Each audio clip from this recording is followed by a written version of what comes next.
It was midnight, and I was driving through back roads I hadn't seen in years. Fields stretched out endlessly on either side, dotted with an eerie mist that clung low to the ground. I was out here because of a phone call, one of those cryptic, static-laced messages that you can't ignore. "Get to the farm," it had said. "You're the only one who can help."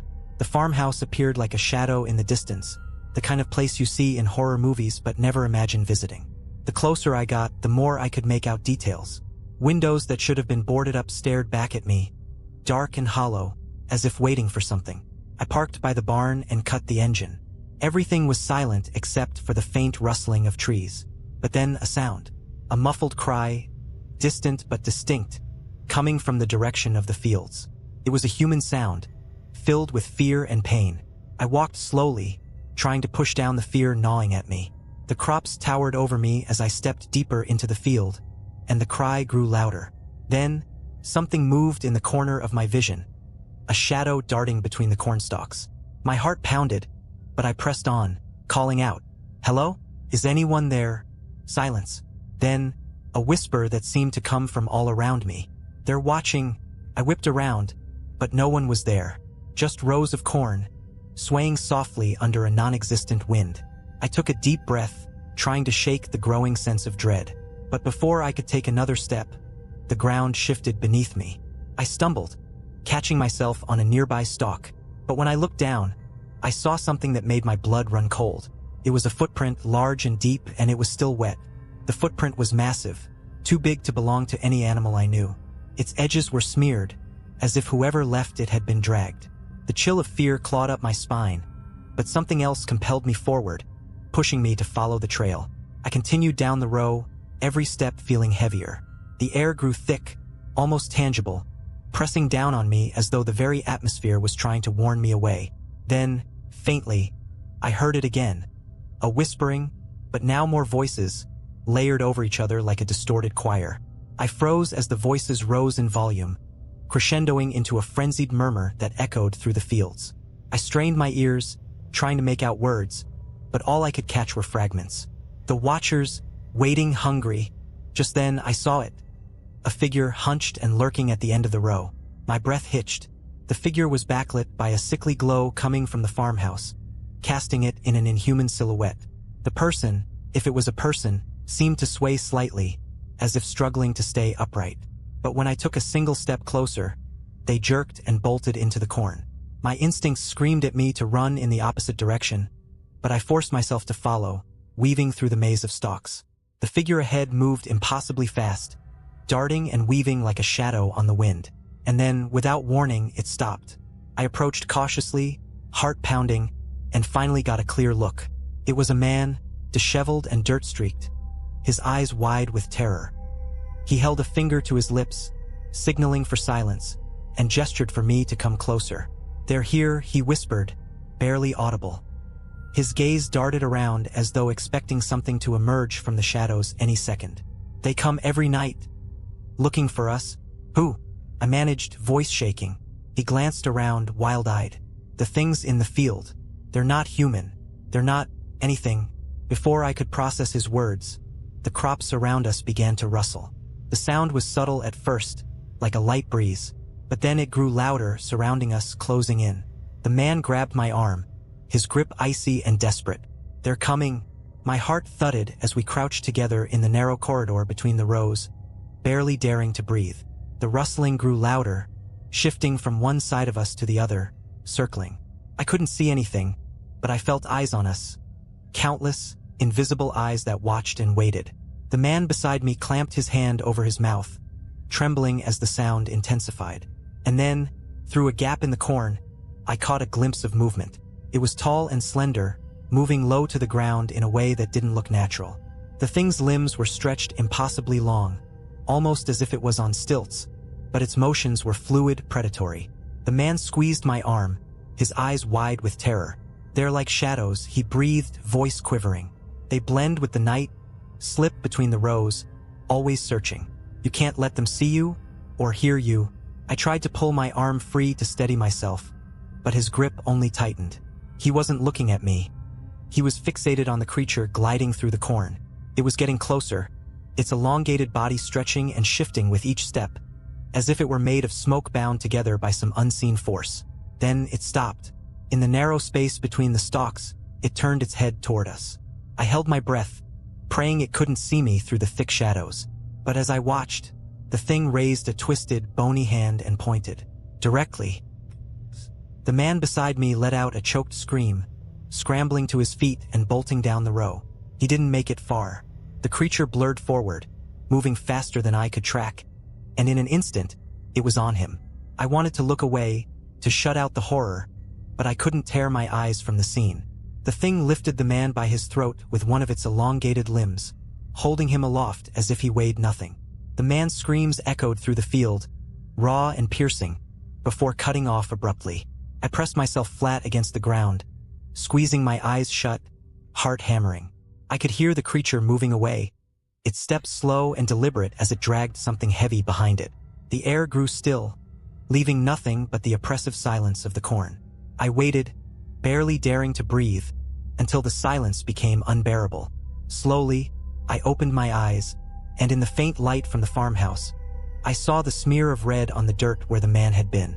I stayed crouched in the dirt, my pulse deafening in my ears.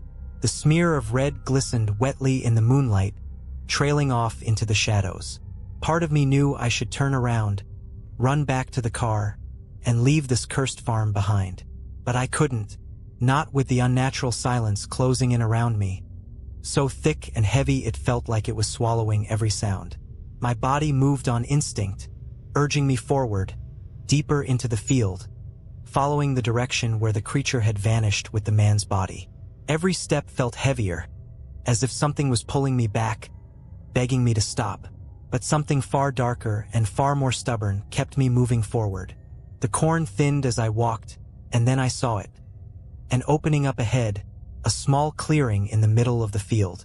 And at the center of that clearing was an old well, crumbling and overgrown, barely visible under the tangle of dead weeds and vines wrapped around it. But that wasn't the worst of it. Around the well lay piles of clothing. Some were tattered, others disturbingly fresh-looking, as if they had just been left behind.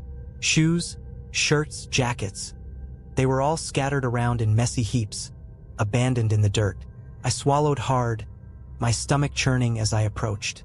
The air around the well felt wrong, colder and sharper, and a sour, metallic scent stung my nostrils. I forced myself closer, peering over the edge. The darkness inside seemed to stretch infinitely down, but as I leaned forward, a faint glimmer caught my eye, a ripple, like something shifting just beneath the surface of water. And then, faintly, I heard it again, that whispering. This time, though, it wasn't coming from the field or the trees. It was coming from below. I froze, straining to listen, and the words grew clearer, layered over each other, voices tangled and tortured. They were pleading, desperate cries echoing up from the depths of the well. "Help us!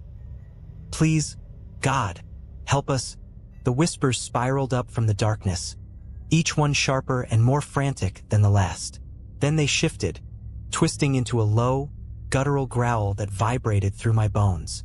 I staggered back, clutching my ears as the growl rose to a deafening pitch, almost human but warped, hollow, as if it was coming from 1,000 throats at once.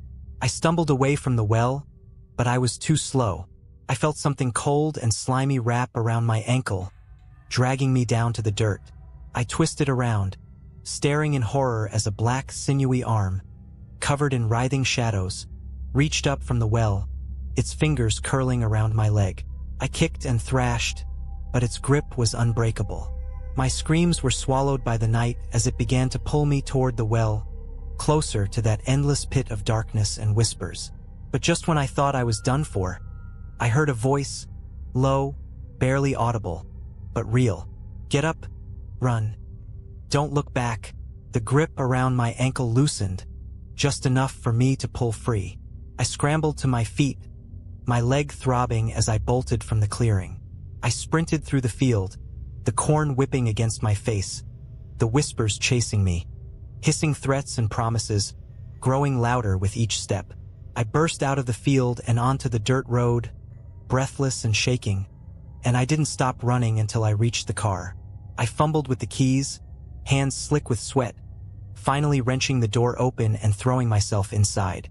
As I started the engine, I dared one last look back at the farmhouse. Standing at the edge of the field, half hidden in the shadows, was a figure. A twisted silhouette, tall and thin, watching me with hollow, dark eyes. And beside it, the well, now pulsing faintly with a sickly green glow, as if it were breathing. I slammed my foot on the gas, tearing down the road, the whispers fading into the distance but echoing in my mind long after I'd left the farm behind. I drove in a blind panic, gripping the wheel so tightly my knuckles turned white. My mind was racing, replaying every horrible image from the farm, every whisper that seemed to still echo in my ears. I didn't stop until I hit the main road, where the distant glow of streetlights felt like some small salvation against the darkness that clung to me. But as I slowed down, something shifted in the rearview mirror. My heart sank. Through the thin layer of dirt on the glass, I saw it, the faint, pulsing green glow of the well. It was far off, barely visible, but somehow, it was there, trailing me down the road. I tried to shake it off as exhaustion, a trick of my mind. After everything I'd seen, surely I was just imagining things. But the glow stayed, steady and unrelenting, a reminder of what lay back there, waiting in the dark. Then my phone buzzed, jolting me. I didn't want to answer it, didn't want to hear any more strange voices or cryptic warnings. But the name on the screen was a familiar one, my brother. I fumbled to answer, desperate for the sound of someone real. "Hey, are you okay?" he asked, his voice low and concerned. I let out a shaky breath, trying to keep my voice steady. I don't know. Something happened at the farm. Something I don't even know how to explain. He was quiet for a moment, and then, in a tone that sent chills down my spine, he said, "You went back there?" His words made me realize something. He knew about the farm, and he sounded terrified. I pushed him for answers, for anything that could explain what I had just experienced. After a long silence, he finally spoke. "Look, there's something I never told you about that place. Our family, we weren't the only ones tied to it. There were others, people from the town who used to live nearby. They disappeared, all of them. And the well, it was sealed for a reason." A heavy pause filled the line, and then he added, "No one knows what's at the bottom of it. They say it's older than the farm, older than any of us. Something ancient." My stomach twisted as I remembered the whispers, the pleading voices that had echoed up from the well. I hadn't told him about those, but somehow he already knew. "Whatever's down there," he continued, his voice trembling, "it wants people. Takes them, keeps them. Once it has you, you're part of it. Forever." I felt a cold sweat break out on my skin. "But I got away," I whispered, almost to convince myself. Another silence, longer and more unsettling than the last. And then he said, "Did you?" A shiver ran down my spine, and I glanced at the rearview mirror again. The faint glow was still there, pulsing rhythmically, as if it were breathing. It was following me. The realization hit me like ice water. Whatever that thing was, whatever ancient, twisted force was bound to that well, it wasn't letting me go. I gripped the steering wheel, feeling trapped even as I sped down the open road. The green glow in the mirror pulsed steadily, a heartbeat of something unnatural, keeping pace with me no matter how fast I drove. "Listen to me," my brother's voice was taut with urgency. "You can't go home. It'll follow you there, just like it's following you now. You have to go somewhere it can't reach. Somewhere safe." "Safe? There's nowhere safe from this," I snapped, feeling the fear clawing at my chest. But deep down, I knew he was right. If I went home, it would follow. And if it followed, I didn't want to think about what it might do. I asked him, barely holding back the panic in my voice, "Where do I go?" He was silent for a moment, and then he said, "Do you remember the old church off the highway? The one that's always empty?" The image came to mind immediately. An old, crumbling church, long abandoned, its doors weathered and its windows blackened. It was isolated, surrounded by nothing but miles of fields, an eerie relic that locals avoided. The stories about it were enough to keep anyone away. But now, in the face of what was chasing me, it felt like my only hope. "Get there," he urged. "People say the place is hollow ground, built on something even older than the farm. Maybe it's strong enough to hold it back." I didn't need to be told twice. I slammed the accelerator, speeding toward the highway and hoping that this ancient place might somehow protect me from whatever horrors were crawling out of the farm. The road blurred as I tore through the dark countryside, the trees whipping past in a dizzying haze. But every few moments, I'd glance in the rearview mirror, and that glow was still there, unwavering, a sickly beacon in the night. Minutes later, the old church loomed ahead, silhouetted against the moonlight. It looked as decrepit as I remembered, its paint peeling, its steeple leaning at a precarious angle. I skidded to a stop and jumped out, half expecting the glow to surge forward and consume me. But to my shock, it halted at the edge of the church's grounds, like an invisible barrier was holding it back. The glow pulsed angrily, shifting and writhing like it was searching for a way through. I stumbled up the stone steps and pushed open the heavy wooden doors, nearly collapsing as I crossed the threshold. The inside of the church was dark and cold, and the silence was so complete it felt suffocating. But I could feel something, like the weight of centuries pressing down on me, as if the walls held secrets far older than anything I could understand. The glow remained outside, pulsing with a furious intensity, but it didn't move closer. I slumped against a pew, catching my breath, but the silence only made my nerves worse. Felt like the very air in the church was watching me, waiting.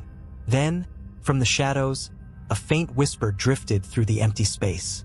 "You shouldn't have come here." I froze, staring into the darkness. The whisper came again, closer now, echoing from the altar at the front of the church. "Once you open a door, it cannot be closed." A shape began to form in the shadows near the altar, something tall and indistinct, like a figure draped in darkness. I held my breath as it moved closer, gliding silently down the aisle, its features blurred and shifting. As it approached, the temperature dropped, and the air filled with the smell of old earth and decay. I took a step back, heart pounding, as the figure's face came into view. A hollow, sunken mask, with eyes that seemed to hold entire worlds of darkness. It stared at me, unblinking, as if it could see everything I had seen, everything I had done. "You brought it here," it whispered, its voice a hollow echo. "The thing from the well. Now it knows this place. And now," it paused, its eyes narrowing, "now it will take you." I backed away, panic gripping me as the figure pointed a skeletal finger toward the door. Slowly, the green glow began to seep through the wood, as if the barrier was weakening, the ancient protection of the church crumbling under the weight of whatever malevolent force I had unleashed. I turned to run, but the doors slammed shut, sealing me inside. The figure stepped closer, its voice turning into a chant. Words I couldn't understand, but that filled me with a primal dread. The walls of the church seemed to warp and twist, bending toward me, as though they were closing in.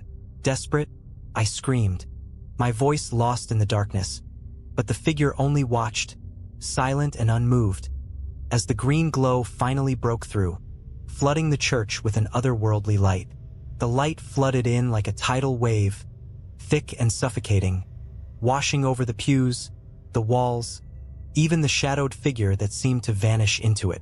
I stumbled back, shielding my eyes as the green light twisted and pulsed, casting unnatural shadows that writhed and danced across the ancient stone walls. And then I heard it again. A voice, layered and distorted, calling my name. But this time, it wasn't the faint, distant whisper I'd heard in the field. This was something far more powerful, a voice that seemed to come from within the light itself. "Come closer." I felt an inexplicable pull, like my feet were rooted to the spot, dragging me forward against my will. Every instinct screamed at me to run, but my body refused to listen. My legs moved as though guided by invisible strings, each step bringing me closer to the altar, where the light grew brighter, more intense, a swirling vortex of green that seemed to pulse in time with my racing heartbeat. I tried to stop, to turn back, but my body continued forward, drawn like a moth to a flame. And as I neared the altar, the light shifted, parting like a curtain to reveal something impossible. There, standing at the center of the glow, was the figure of a man I recognized. It was my grandfather, the one who had owned the farm before me, the one who had always warned us to stay away from the well. He looked exactly as I remembered him, down to the old, faded work clothes and the weathered lines on his face. But his eyes were hollow, filled with the same sickly green light that flooded the church. "Grandpa," I whispered, my voice trembling. He didn't respond, only lifted one hand, beckoning me closer with a slow, mechanical motion. I felt a surge of hope, a foolish, desperate hope, that somehow he had come to save me, to protect me from the horror I had unleashed. But as I stepped closer, the illusion shattered. His skin began to peel, flaking off in pieces that drifted into the air like ash. His face contorted, his jaw stretching unnaturally wide, his mouth splitting open to reveal row after row of blackened, rotting teeth. His hand, still outstretched, twisted and morphed, the skin peeling back to reveal twisted, sinewy tendons and bone, stretching out toward me. A low, guttural growl echoed from his mouth, a sound that was neither human nor animal. The words that followed were garbled, a language I couldn't understand, but their meaning was painfully clear. I was not meant to escape. I stumbled back, but the light surrounded me, a wall of sickly green pressing in from all sides. I could feel it creeping over my skin, cold and clammy, like fingers wrapping around my throat. The whispers returned, louder and more frantic, overlapping until they became a single, deafening voice. "You are bound to us. You brought us to this place, and now you will stay." I tried to scream, but no sound escaped my lips. My body felt numb, drained of strength, as if the light itself was siphoning the life from me, piece by piece. Shadows danced at the edges of my vision, twisting into faces, contorted and screaming, their mouths open in silent agony. And then I realized they were the faces of the others, the ones who had disappeared, the ones the well had claimed. They were all here, trapped in the light, their souls bound to the darkness that lurked within it. And then, through the haze of light and shadows, I saw it. The well. It was here, somehow, inside the church, towering above me, its depths stretching down into an endless darkness. The whispers grew louder, voices rising in a twisted harmony that vibrated through my bones. And from the darkness of the well, something began to emerge. A hand, twisted and gnarled, its fingers impossibly long, reaching up toward me. My mind reeled, and every nerve in my body screamed to run, to get away, but my legs refused to move. The hand continued to rise, followed by an arm, then a shoulder, as the thing crawled up from the depths, pulling itself free of the shadows. Its face was a nightmare, hollow eyes that glowed with the same sickly green light, a mouth twisted into a grotesque smile, its teeth sharp and glistening. It stared at me with a hunger, a dark, insatiable hunger that promised an eternity of suffering. With the last shred of strength I had, I forced myself to move, stumbling back toward the door. My fingers clawed at the wood, desperate to escape, but the door remained sealed, as if fused with the walls. And then, just as the creature reached the edge of the well, the light began to flicker, dimming and surging erratically. A deep, resonant voice filled the room, a voice that was neither human nor beast, echoing from somewhere beyond. "Leave this place," it commanded, each word reverberating through the air like a thunderclap. The creature froze, its head snapping toward the light, its expression twisted with fury. The voice repeated, louder this time, filling the entire church with a force that shook the walls. "Leave," and just like that, the light surged one last time, blinding me. When it faded, the church was empty. The creature, the figure of my grandfather, even the green glow, everything was gone. I collapsed to the floor, gasping for breath, my mind spinning, unable to process what had just happened. The silence in the church was overwhelming, the kind of silence that felt ancient, untouched, like something had restored order to a place that had been teetering on the edge of ruin. I stumbled to my feet and pushed the doors open, stepping out into the cold night air. The fields were silent, the farm a distant shadow in the moonlight. I didn't look back. I didn't dare. The chill of the night hit me hard, cutting through the shock and exhaustion that had settled over me. My body felt like it was moving on autopilot, one shaky step after another away from that cursed place. I didn't know where I was going. All I knew was I had to put as much distance between myself and that church as possible. But as I reached my car, a creeping sense of dread clawed its way back up my spine. The quiet wasn't right. The wind, the trees, even the chirp of crickets. All of it was dead still, as if the world itself was holding its breath. I paused, hand on the car door, and glanced around, scanning the darkness for any sign that something was still following me. And then I saw it. A single light, small, faint, and green, hovering at the far edge of the road like a distant, watchful eye. "No," I whispered, barely audible, as the horror washed over me. I had thought the church, the ancient presence within it, had saved me, had banished whatever force I had stirred. But that light was a cruel reminder that some things don't simply disappear. They follow. Without another thought, I dove into the car and slammed the door, heart racing as I started the engine. The headlights blazed to life, cutting through the darkness, but that green glow remained, untouched and unmoving, as if mocking me. I floored the gas, tires screeching as I tore down the dirt road, praying I could outrun it, that somehow speed or distance would make a difference. But as I glanced in the rearview mirror, the light was still there, gliding along behind me, keeping perfect pace no matter how fast I went. I couldn't tell how far or close it was. It seemed to stretch and shrink with each turn, sometimes just a flicker in the distance, other times glaring brightly in my mirror. As I drove, fragments of my brother's warnings echoed in my mind, intertwining with the whispers I'd heard from the well. Asterisk, once you open a door, it cannot be closed. You are bound to us, forever. Asterisk. My heart pounded harder, the reality sinking in. This wasn't something I could just drive away from or hide from. Whatever had crawled out of that well was now a part of me, a mark I couldn't erase. I was bound to it. Lost in a daze of panic and exhaustion, I realized I had driven far off course. The familiar fields and trees had given way to thick woods, twisted and dark, swallowing the road in shadows. I didn't remember making the turn, but somehow I was deep in unfamiliar territory, the road narrowing until it was barely more than a gravel path winding into the dense forest.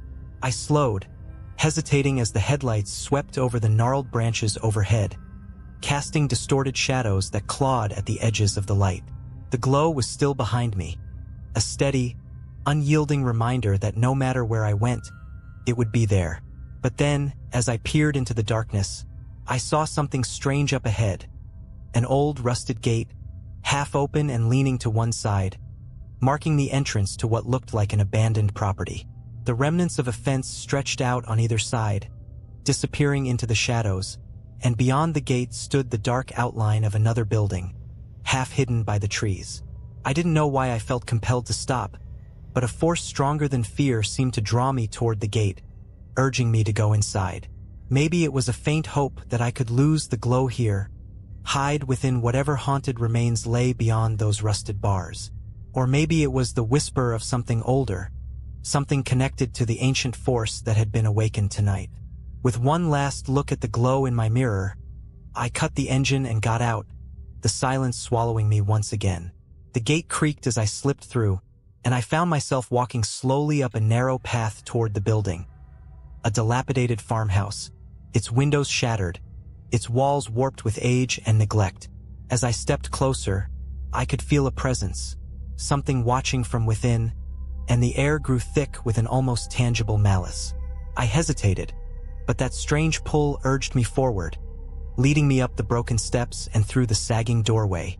Inside, the air was stale, thick with dust and the faint, acrid smell of decay. The floorboards creaked under my weight, each step echoing through the empty rooms as I wandered deeper into the house. Shadows clung to every corner, twisting and shifting as I moved, and I could feel that presence growing stronger, like a dark, hungry thing lurking just beyond the edge of sight. And then, from somewhere deeper within the house, I heard it.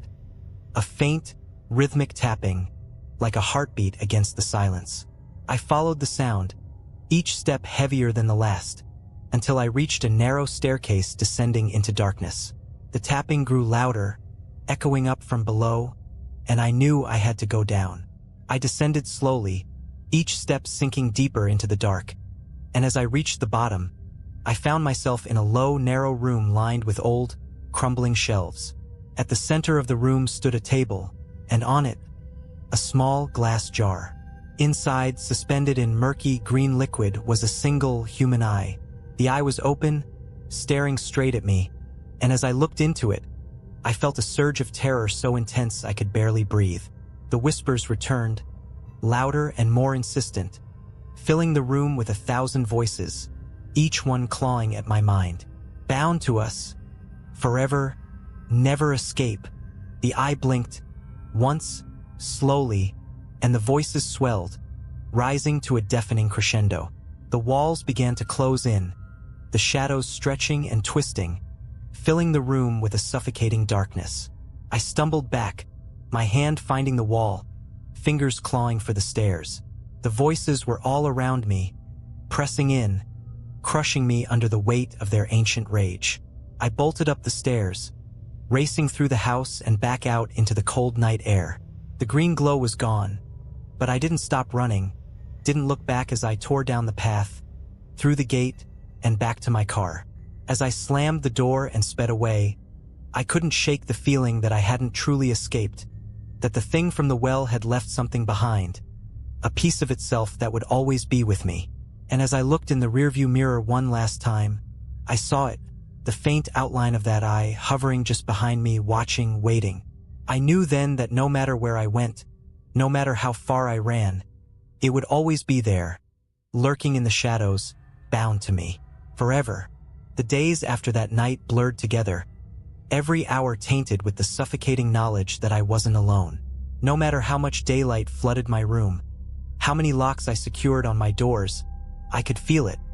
Something watching, waiting, hidden just beyond the veil of the ordinary. It started with small things. The faintest hint of green glinting from the darkest corners of my house.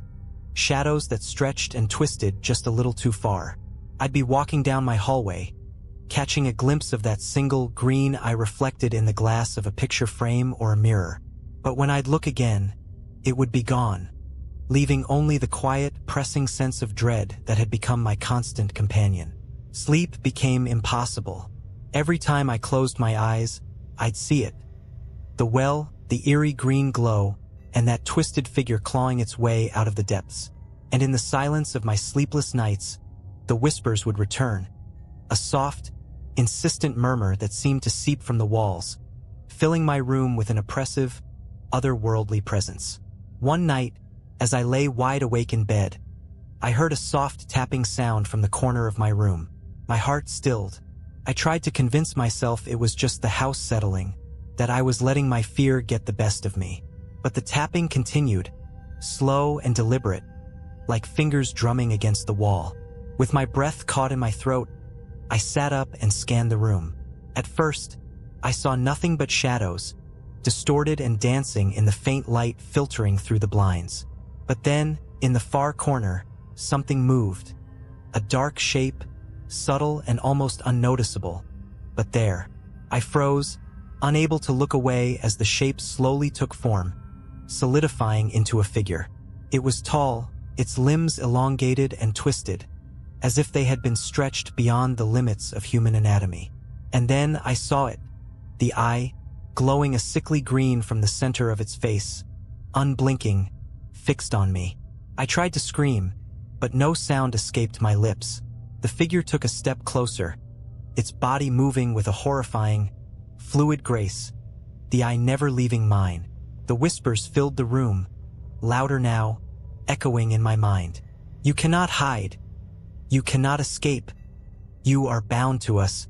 The thing stepped closer, and I felt a wave of cold wash over me, seeping into my skin, freezing me to the core. My heart hammered in my chest, my body paralyzed as it leaned down, its face inches from mine. The green eye filled my vision, So close I could see its intricate details. The strange, swirling patterns, the depthless black pupil, the faint reflection of my own terrified face staring back at me. Then, in a voice that sounded like 1,000 voices layered together, it spoke. Asterisk, you opened the door, and now you will keep it open. Forever. Asterisk. I felt a cold hand brush against my face, and just as quickly as it had appeared, the figure vanished, dissolving into the shadows like smoke. The room was empty again, but the silence was deafening, thick with a lingering sense of malice that clung to the air. I collapsed onto the bed, shaking, gasping for breath, but I knew this was just the beginning. The next day, desperate and exhausted, I went back to the farm. I don't know what I hoped to find, but something inside me knew that if I didn't face this curse, it would haunt me until the end of my days. The well loomed in my mind, a dark, gaping wound in the earth that had opened something I could never close. When I arrived, the farm was eerily still, the fields quiet, as if holding their breath. The barn doors creaked as I passed, but the house itself seemed untouched by the horror that had consumed it. I made my way to the well, feeling an invisible weight pressing down on me with each step. The well was exactly as I remembered, crumbling, overgrown, its depths hidden in an impenetrable darkness.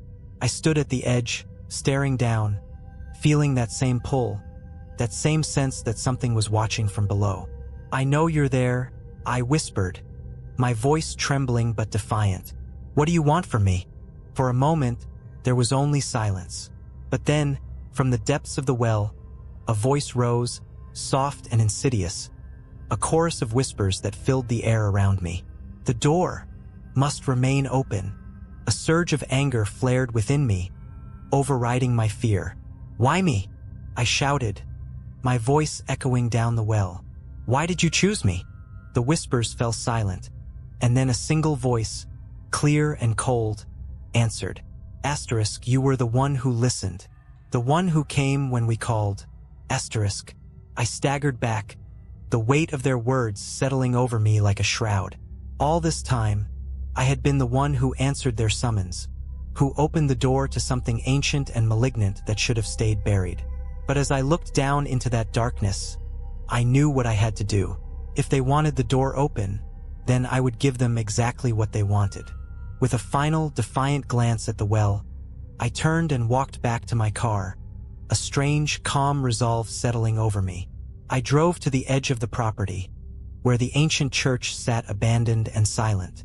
Inside, I prepared a ritual. I lit candles, gathered symbols of protection, and stood before the altar, channeling all the fear, the rage, the desperation that had consumed me. And as I spoke, invoking ancient words of binding and banishment, I felt the weight of the presence pressing in, swirling around me, desperate to escape. The green glow filled the room, pulsing, thrashing against the walls, and for a moment, I thought it would overwhelm me.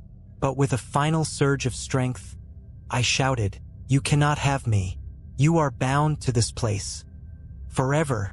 The light flickered, dimmed, and then, slowly, faded into nothingness. The silence that followed was absolute. The church was empty, the air light, as if a burden had finally lifted. I walked out into the dawn, feeling a strange peace settle over me. The green glow was gone, the voices silenced. The door, I knew, was finally closed. But as I reached my car, I felt a chill run down my spine. I looked back at the church one last time, and for just a moment, in the faint morning light, I thought I saw a single green eye watching me from the shadows.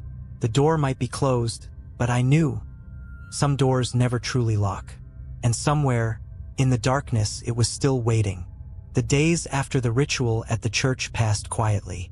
The weight of that green glow, the feeling of being watched, even the whispers, all of it had vanished, as if whatever ancient force had pursued me had finally released its grip. I tried to move forward, tried to convince myself that I was free. But the peace was fragile, thin as glass, and deep down, I couldn't shake the sense that I'd only delayed the inevitable. One evening, I decided to leave town. My life had unraveled in ways I couldn't explain to anyone. I wanted distance, wanted to erase the memories of the farm, the well, and that single green eye. As I packed my things, I kept glancing over my shoulder, half expecting to see a flicker of green in the corners of my house.